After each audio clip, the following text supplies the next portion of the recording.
आज साल का अंतिम दिन है। कुछ पलों के बाद ये साल बीत जाएगा और नया वर्ष शुरू हो जाएगा नई उम्मीदों के साथ। ये साल परमात्मा की वाणी सुनने वालों के लिए विशेष रहा, क्योंकि इस साल परमात्मा के हुक्म से यूट्यूब पर चैनल बन गया और परमात्मा की वाणी का लाभ इस धरती से यानी सत्संग की धरती से जुड़े लोगों के अलावा दूसरे लोगों को भी मिलने लगा, जो परमात्मा की वाणी सुनना चाहते हैं और उन्होंने प्रेम से सुनी भी। हम सब उम्मीद करते हैं कि आने वाले वर्ष में भी हमको परमात्मा की वाणी ऐसे ही मिलती रहेगी। आज की वाणी, आज सत्संग में बहुत अच्छी वाणी चली थी। धन्य हैं वे जो परमात्मा की वाणी सुनते हैं और संभालते हैं। जो परमात्मा की वाणी को सुनता है और उसके भेजने वाले पर विश्वास करता है, अनंत जीवन उसी का है। उसे दंड की आज्ञा नहीं होगी। वह मृत्यु को पार कर जीवन में प्रवेश कर चुका है। जिनको भी परमात्मा की वाणी से प्रेम है, वे मौत के पंजे से हमेशा के लिए छूटकर अनंत जीवन प्राप्त कर लेते हैं।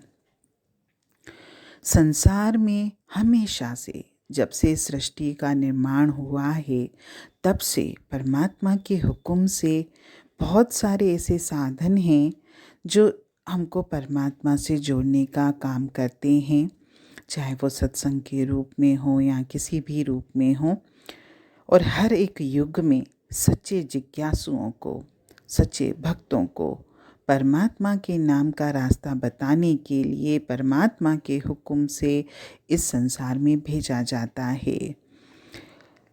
संत महात्मा या जो भी वाणी सुनाते हैं, वो किसी खास समय या काल में नहीं आते। वे तो किसी खास कौम या खास मुल्क से भी बंधे हुए नहीं होते। वे तो हर युग में आते हैं, हर कौम में आते हैं, हर मजहब में आते हैं, हर मुल्क में आते हैं और हमको बार बार ये चीज़ समझाते हैं कि दुनिया के सारे रिश्ते नाशवान हैं।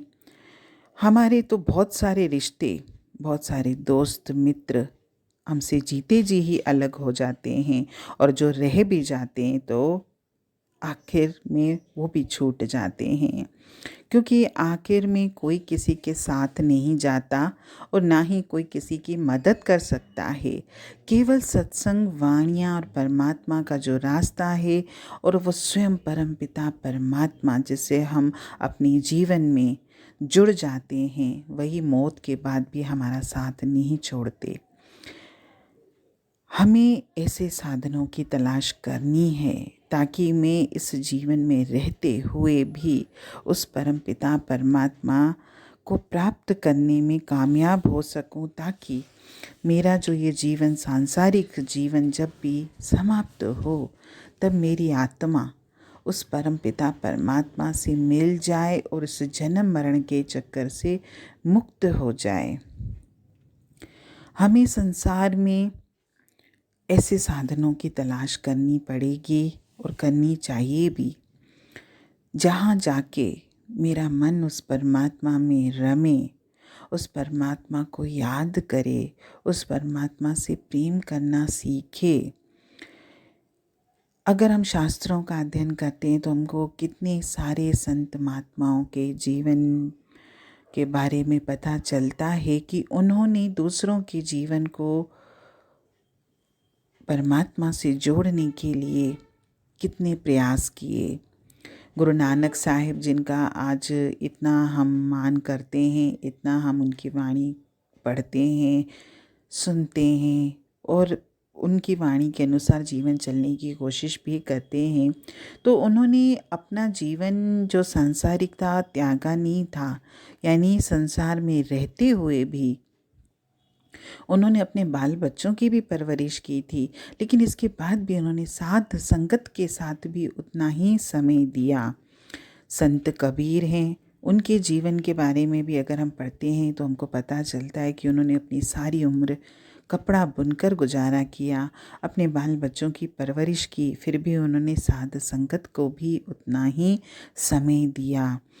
क्योंकि ये जो कुछ उदाहरण हैं सच्चे संत महात्माओं के, ये खुद मिसाल बनकर हमको दिखाते हैं कि हमको किस तरह दुनिया में रहते हुए भी, दुनिया के कामकाज करते हुए भी मालिक की भक्ति करनी है। वे कभी भी ये नहीं कहते थे कि घर बार छोड़कर जंगलों पहाड़ों की ओर चले जाओ और संन्यास धारण कर लो, क्योंकि जंगलों पहाड़ों में जाकर हमारे अंदर मालिक से मिलने का कोई ज़्यादा शौक या प्यार पैदा नहीं हो जाता, क्योंकि वही इच्छाएं, वही तृष्णाएं हमारे अंदर तो वहाँ भी दबी रह जाती हैं। जिस समय हमको वापस कभी भी दुनिया का सामना करना पड़ेगा तो वो इच्छाएं वापस उभर कर आ जाती हैं। इसीलिए उन्होंने सदैव ये शिक्षा दी कि सच्चा प्रेमी, सच्चा भक्त परमात्मा का, सच्ची आत्मा केवल वही है जो देह में रहते हुए भी, संसार के कार्य करते हुए भी, संसार के सब कर्तव्यों को निभाते हुए भी उस परम पिता परमात्मा से जुड़े, उस परम पिता परमात्मा से मिलाप करने की कोशिश करे।